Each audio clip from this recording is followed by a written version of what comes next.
Channel को subscribe करें और घंटी वाले बटन को दबाएं। तो भक्ति हम क्यों करें, इसको पहले जानना चाहिए। ऐसा कोई नहीं है जिसको कोई दुख ना हो, सबको कोई न कोई दुख है। संसार में वेद से बढ़कर कोई पुराना ग्रंथ नहीं है। पारसी लोगों की किताब भी बहुत पुरानी है, परंतु हम लोगों के यहाँ ऐसा ख्याल है कि वेद से प्राचीन और कोई ग्रंथ नहीं है। उसमें बताया गया है कि ईश्वर की भक्ति करो तो सब दुखों से छूट जाओगे। ऐसा क्यों कहा जाता है? संत लोग समझाते हैं कि जहाँ तक लोकांतर है, किसी प्रकार का शरीर है, चाहे कितना ही दिव्य शरीर हो, वहाँ सापा सापी और कोई न कोई आपदा आती ही है। चाहे विष्णु लोक, शिवलोक या किसी लोक का शरीर हो, भक्ति पूरी नहीं होती। भक्ति पूरी वहाँ होती है जहाँ कोई शरीर नहीं, केवल दशा प्राप्त हो, देश काल जहाँ नहीं हो। गोस्वामी तुलसीदास जी ने विनय पत्रिका में लिखा है, शोक मोह भय हरस दिवस निशि देश काल तह नाही, तुलसीदास ही दशाहीन संशय निर्मूल न जाहि। भक्ति में इसकी युक्ति है कि सब शरीरों को छोड़कर मोक्ष दशा प्राप्त कर लेना। चाहे द्वैती रहो चाहे अद्वैती रहो, दोनों का एक भाव हो जाएगा।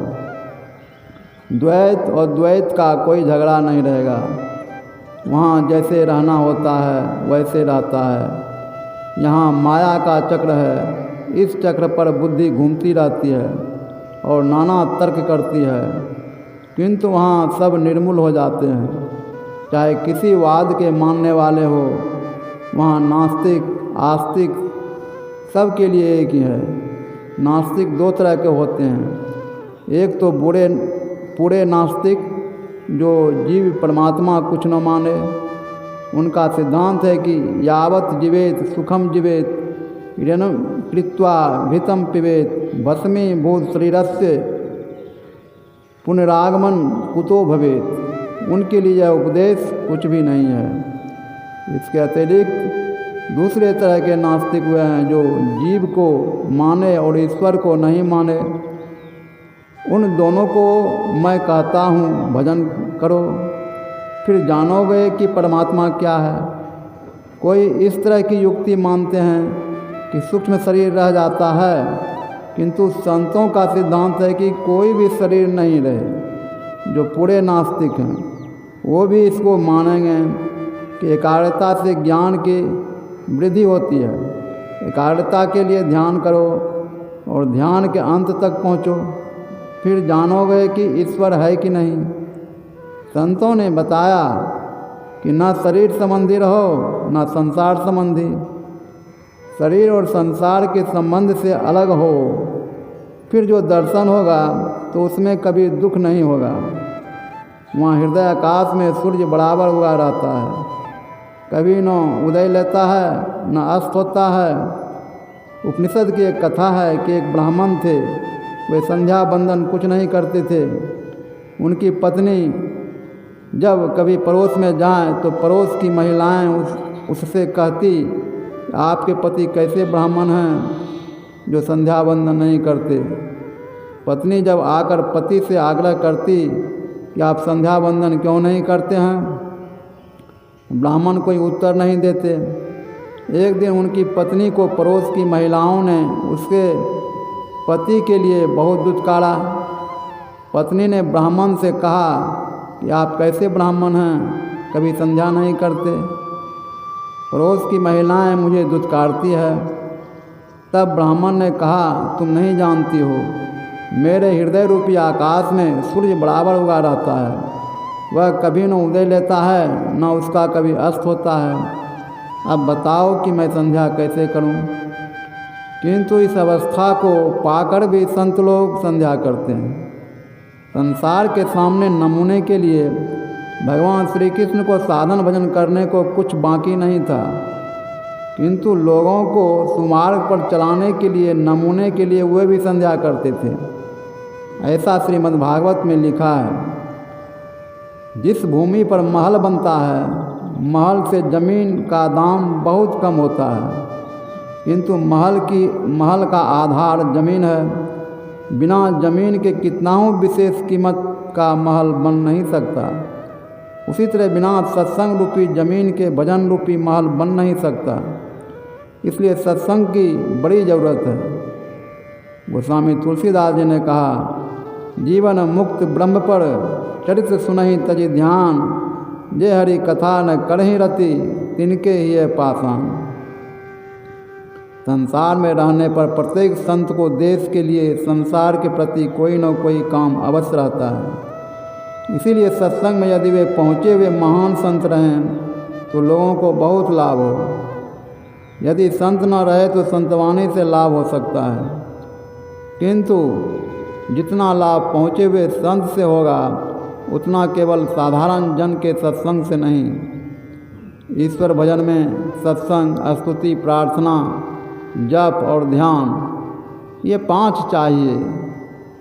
सत्संग में जाने से बोध होता है। भेड़िया दशान में किसी को नहीं पढ़ना चाहिए। भेड़िया दशान की तरह किसी में बिना समझे बुझे मत कूद पड़ो। हम लोगों के यहाँ तो कहावत है कि गुरु कीजिए जान, पानी पीजिए छान। सत्संग से सिद्धांत का निर्णय होता है। क्या करें, इसका भी निर्णय होता है। चरित्र के लिए निर्णय होता है कि चरित्र सुधार करके रखो। सत्संग को पकड़े रहो तो भेड़िया दशान छूट जाएगा। देखा देखी भक्ति का कभू न चढ़सी रंग, विपत्ति पड़े यों छाड़सी ज्यों केचुली भुजंग। भुजंग मैंने सांप केचुली छोड़ता है, उसे वह उलट कर देखता भी नहीं है। उसी तरह जिसने ठीक से समझ नहीं लिया है, एक धर्म को पकड़ लिया है, दूसरा सुनता है तो उसी ओर कूद पड़ता है। ऐसा नहीं करना चाहिए। धर्म को अच्छी तरह समझ लो। यदि भूल से धर्म के बदले अधर्म पकड़ा गया हो तो वह छोड़ देने योग्य है। पापी, पुण्यात्मा, दुखी, सुखी सब में परमात्मा है, किंतु परमात्मा पापी, पुण्यात्मा, सुखी, दुखी नहीं होते। गोस्वामी जी ने कहा है, उमा राम विषयक असमोहा, नव तम धूम धूरि जिमि सोहा। यथा गगन घन पटल निहारी, झाँपेऊ भानु कहूँ कुविचारी। घन पटल मानी बादलों का झुंड। बड़े बड़े विद्वानों महात्माओं ने कहा ईश्वर तर्क सिद्ध नहीं, श्रद्धा सिद्ध है, किंतु संतों ने बहुत दृढ़ता के साथ कहा परमात्मा का वर्णन करते करते इति कहने की शक्ति किसी में नहीं। जहाँ तक मैंने संतों की वाणी में, उपनिषदों में वेदों के अर्थ को भी देखा, किंतु इस बात से खाली नहीं कि परमात्मा आदि अंत रहित है। वह है ही है। कुछ फाँक छोड़कर यहाँ वहाँ ऐसा नहीं। लोकमान्य बाल गंगाधर तिलक ने कहा, अति सघनता से जो सर्वव्यापक अनादि अनंत है वह परमात्मा है। ऐसे वर्णनों को पढ़कर कहा जाए ऐसा नहीं है तो क्या है? प्रश्न होगा कि यदि अनादि अनंत नहीं है तो क्या है? साधी संत है। जब साधी शांत है तो वह कहीं जाकर अंत अवश्य होगा। इसलिए उस साधी शांत के पाड़ में एक अनंत बिना माने प्रश्न सिर पर से उतर नहीं सकता। एक MA BL ने प्रश्न किया कि एक अनादि अनंत है, मान लिया, फिर इसको ईश्वर क्यों नहीं माने? तो मैंने कहा कि अनंत से बाहर आप कहीं जा सकते हैं? यदि नहीं तो उसके अंदर है, इसलिए वह ईश्वर है। फिर उन्होंने पूछा कि उनकी भक्ति क्यों की जाए? मैंने कहा कि उसकी माया को पहचानते हो तो दुख में हो, और परमात्मा को पाओ, पहचानो तो उसका उल्टा जो गुण है वह होगा, अर्थात दुख के बदले सुख होगा। इस प्रकार के अनंत असीम परमात्मा को जड़ तो कह नहीं सकते, चेतन भी नहीं है। इसीलिए गीता में क्षर अक्षर के परे पुरुषोत्तम कहा है। चेतन गतिशील है, यदि चेतन गतिशील नहीं रहता तो चेतन रहते हुए भी शरीर हिलता डुलता नहीं। चेतन का विस्तार बहुत है, फिर भी इसकी सीमा है। जिसकी सीमा है उसके बाहर कुछ अवकाश है हिलने डोलने के लिए। बिना अवकाश के हिल डोल कैसे सकता है? इसलिए चेतन को असीम नहीं ससीम माना गया है, किंतु थोड़ा नहीं है। जड़ प्रकृति मंडल को भरकर उसके परे भी है। परमात्मा चलनात्मक इसलिए नहीं है कि उसकी सीमा नहीं है, असीम है, इसलिए वह निश्चल है। निश्चल हिमालय जैसा नहीं, हिमालय भी भूकंप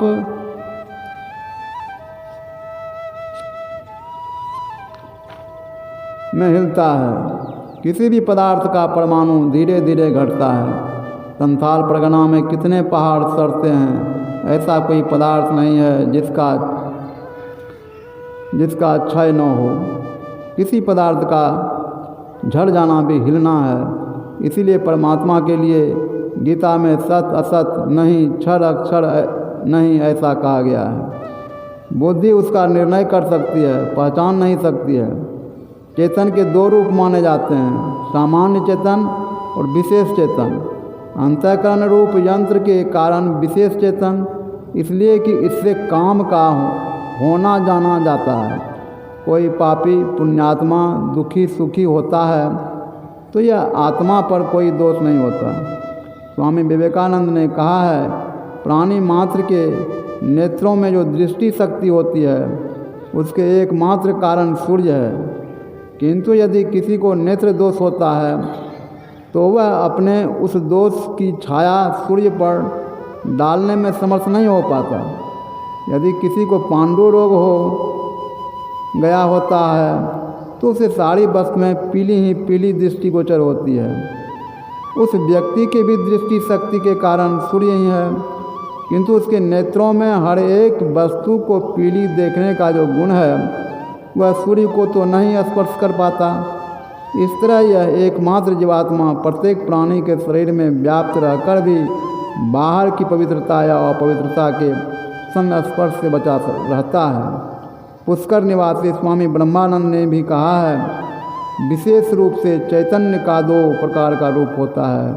तिनमें जो सर्व चराचर जगत में समान रूप से व्यापक है उसको समान चेतन कहते हैं, और जो अंतःकरण उपाधि से मिला हुआ है उसको विशेष चैतन्य कहते हैं। सो जैसे घट में स्थित भया आकाश दूसरे घटाकाशों से भिन्न हो जावे हैं, और जैसे दीपक पर आरूढ़ हुई अग्नि दूसरे दीपकों व समान व्यापक अग्नि से भिन्न होती है, तैसे ही अंतःकरण उपाधि युक्त चैतन्य भी दूसरे सर्वजीवात्माओं से या ब्रह्म से भिन्न हो जाता है।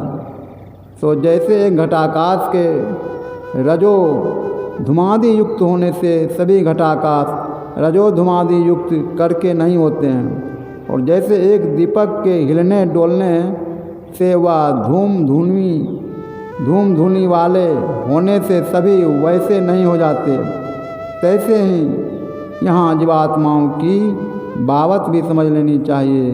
अर्थात व्यापक चैतन्य एक होने पर भी अंतःकरण रूप उपाधि के भेद से परस्पर जीवात्माओं के भिन्न होने से सुख दुख बंधन मोक्ष आदि को मिश्रितपन नहीं होते हैं। ईश्वर जीव और प्रकृति में इस तरह भेद हैं। इस भेद को ठीक ठीक नहीं समझ लेने के कारण ही जीव ईश्वर और प्रकृति पर भिन्न भिन्न तरह से लोग कहते हैं। आविष्कार और उत्पादन में अंतर है। संसार की वस्तुओं को लेकर कुछ बना दिया वह आविष्कार है, और संसार से कुछ लिए बिना कुछ बनाना उत्पादन निर्मित है। गुरु नानक देव जी ने कहा है, तदि अपना आपू आप ही उपाया, नाथ सु किछु ते किछु करी दिखलाया। यह ईश्वर से हो सकता है, दूसरे से नहीं। और द्वैत सिद्धांत कथन में हो सकता है, व्यवहार में नहीं। समाधि सिद्ध वाले से जहाँ तक हो सकता है समता का व्यवहार करते हैं। बहुत बड़े से बड़ा दुख आता है, किंतु समाधि सिद्ध महापुरुष उसको सुख से सहते हैं और साधारण जन उसको दुख से सहते हैं। दुख को लोग सहते हैं किंतु सुख को सह नहीं सकते। सुख पाकर साधारण लोग उसमें मस्ता जाते हैं। श्री सद्गुरु महाराज की जय। यह प्रवचन कटिहार जिला के श्री संतमत सत्संग मंदिर मनिहारी में दिनांक 30/7/1955 ईस्वी को अपराह्नकालीन सत्संग में हुआ था।